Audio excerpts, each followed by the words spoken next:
তাজা নেতার দল ত্যাগ। তৃণমূল ছেড়ে আইএসএফ এ যোগ দেওয়ার 5 মাসের মধ্যেই আবারও দল ত্যাগ আরাবুল ইসলামের। আইএসএফ কে একনায়ক স্বৈরাচারী বলে তোপ দেগে দল ছাড়লেন আরাবুল ইসলাম। তাহলে এবার কি তৃণমূলে ঘর বাপসি তাজা নেতার? তার মতিগতি নিয়ে এই মুহূর্তে জল্পনা চলছে।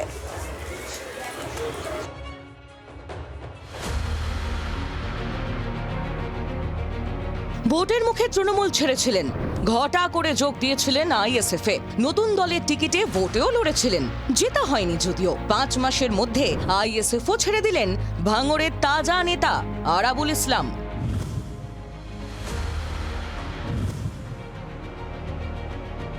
শুক্রবার সোশ্যাল মিডিয়া পোস্টে আইএসএফ কে নিশানা করে দল ছাড়ার কথা ঘোষণা করেন আরাবুল।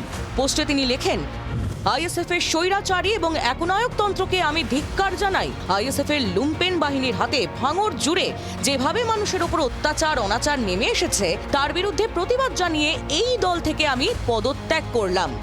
পরে জি 24 ঘন্টার প্রতিনিধির সঙ্গে কথা বলার সময় দলত্যাগের কারণ জানান আরাবুল। আমি পঞ্চায়েত সমিতির সভাপতি তৃণমূলের লোকেদের নিয়ে, এইবারে ওর বিরুদ্ধে তৃণমূলের লোকেদের নিয়ে অনাস্থান আছে। এই দল করব, আমার বিরুদ্ধে অনাস্থান, আবার আমি সেই দলে থাকতে পারি কি? থাকা সম্ভব? আইএসএফ কে আলবিদা জানিয়ে এবার কি পুরনো দলেই ফিরছেন আরাবুল? জল্পনা জিইয়ে রাখলেন ভাঙড়ের তাজা নেতা। এখনো কোনো দলে ফিরিনি, পুরনো দল যাওয়ার কোনো প্রশ্নই নেই। আমি আপাতত এক্ষুনি কোনো দলের সাথে যুক্ত থাকবো না। এখন আমি এই অবস্থায় থাকবো, তারপরে পরবর্তীতে নিশ্চয়ই আপনাদের জানাবো কোনো জায়গায় গেলে। দলত্যাগের দিনেই আরাবুলকে বেনজির ভাষায় আক্রমণ করলেন আইএসএফ বিধায়ক নওশাদ সিদ্দিকী। কিছু পশু জন্তু আছে, পশু আছে, প্রাণী আছে, তারা নোংরাতে মুখ লাগায়। অনেক সময় সেই জন্তুগুলোকে প্রাণীগুলোর মুখে জাল লাগিয়ে দিই, যাতে এই নোংরাতে না মুখ দেয়। মুখ মানে খেয়ে নেয় নোংরা। যদি ছেড়ে দিই, আবার জাল লাগিয়ে ছেড়ে দিই, খেতে না পারলেও ওখানে গিয়ে মুখ গোজে চেষ্টা করে। এতটুকুই আমি বলবো।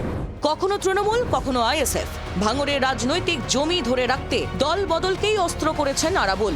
তবে বদলের বাংলায় এই অস্ত্র কি আর কাজে দেবে? রাজনৈতিক প্রাসঙ্গিকতা কি ফিরে পাবেন এককালের এই তাজা নেতা? ক্যামেরায় পার্থর সঙ্গে প্রসেনজিৎ সর্দার ও প্রবীর চক্রবর্তীর রিপোর্ট, জি 24 ঘন্টা। বাংলার আওয়াজ, বাঙালির আবেগ, জি 24 ঘন্টা।